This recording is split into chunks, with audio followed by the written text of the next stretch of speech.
All right, let's talk about something big happening in India. Come 2026, the country is set to completely overhaul how it handles waste. And this isn't just some small regulatory update. This is a fundamental reset of the country's entire approach to environmental governance. It's designed to tackle a problem that has, frankly, been a massive headache for its cities for decades. And just to give you an idea of how big a deal this is, listen to this quote from environmental regulation expert Mutahara Deliva. She calls it a structural correction long overdue.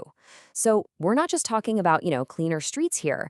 This is about completely rewiring the system of who is responsible for our waste. So the big question is, what exactly is changing? Okay, so the real heart of this whole thing, it's a massive shift in mindset. For years, right, waste management was just seen as a municipal service, something the city just takes care of. Well, these 2026 rules, they basically blow that entire idea apart. They're replacing it with a brand new framework built on shared accountability. So let's look at that. Here's a quick before and after. The old model, based on the 2016 rules, was pretty simple. It was a municipal service.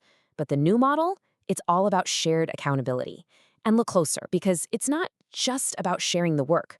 The new system brings in two absolutely critical new layers. It's designed to be climate aligned, and it's driven by governance. Now, what does that actually mean in practice? Let's get into it.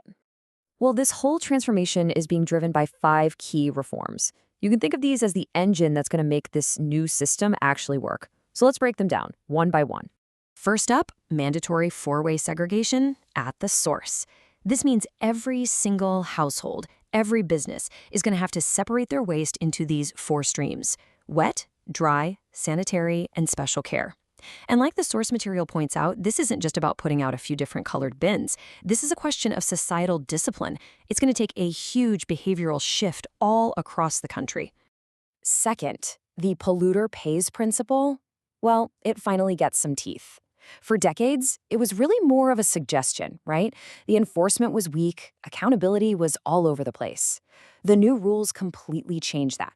We're talking real, enforceable financial penalties or environmental compensation. This is so important because it aims to fix this long-standing imbalance where for way too long, polluting just didn't have any real financial consequences. Number 3, a whole new level of accountability for what are called bulk waste generators. So who are we talking about? Think huge office parks, big hotels, massive residential complexes. They can't just dump all their trash on the curb for the city to deal with anymore. They'll now have to either process it on site or prove that it's being disposed of in a compliant way.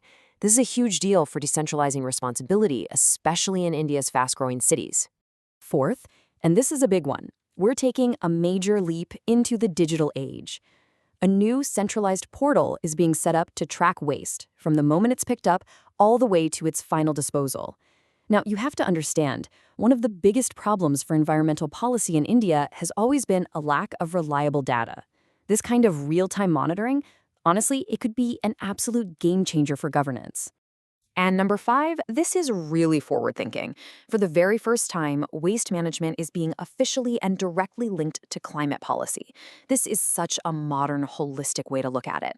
By encouraging things like composting and biomethanation, these rules are taking a direct shot at methane emissions from landfills, and methane is a super potent greenhouse gas. But here's the kicker. This opens the door for generating carbon credits, effectively plugging India's waste sector right into the global carbon economy. So, after hearing all that, what does this actually mean for businesses? Well, it means waste is no longer just some small operational task you hand off to the facilities department. It is now a core issue that belongs right in the boardroom. But why? Why this sudden promotion to the C-suite? I mean, why should a board of directors now be deeply worried about something that used to be handled by the building manager? Well, it's because it has become a core governance and fiduciary duty. It's pretty simple, really. First, there's regulatory compliance. Non-compliance now comes with those real penalties we talked about.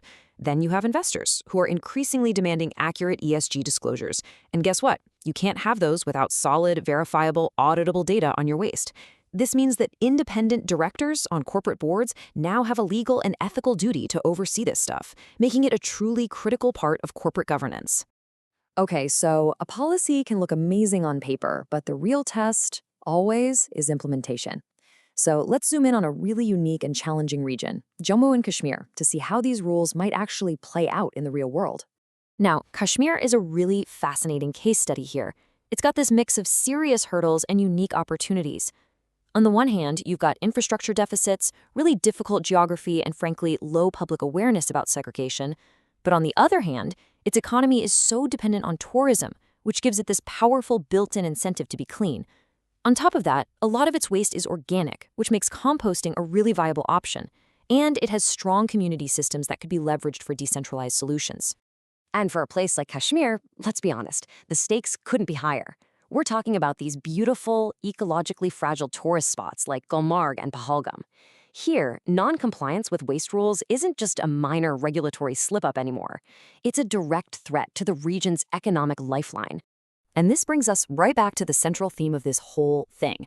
The rules have been designed, the principles are sound, but whether we're talking about Kashmir or anywhere else in India, it all boils down to one single thing: governance. And let's be really clear about something. India has never had a shortage of strong environmental laws on the books. That's not the problem. The challenge, historically, has always been in the follow-through. The consistent enforcement, the coordination between different government agencies, and a genuine sense of accountability when things don't work. And that brings us full circle, back to that powerful insight from Mutahara Deva. As she puts it so perfectly, the success of these rules will depend less on their design and more on governance integrity. The plan is there, the design is solid, but it's the execution that will determine everything. Look, this new framework is a massive opportunity. It's a chance for cleaner cities, a healthier environment, and a more sustainable future for India. The policy is written, the path forward seems clear. So the only question left is the biggest one of all. Is the will to actually implement it there? From politicians, from companies, and from all of us?